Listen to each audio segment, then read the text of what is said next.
स्वरूपं चिदानन्दकन्दं जगत्सम्भवस्थानसंहारहेतुं स्वभक्तेच्छया मानुषं दर्शयन्तं नमामीश्वरं सद्गुरुं साईनाथं भवद्ध्वान्तविध्वंसमार्तण्डमीड्यं मनोवागतीतं मुनिर्ध्यानगम्यं जगद्व्यापकं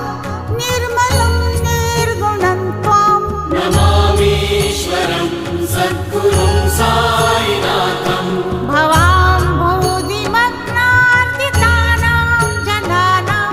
स्वपादाश्रितानां स्वभक्तिप्रियाणां समुद्धारणार्थं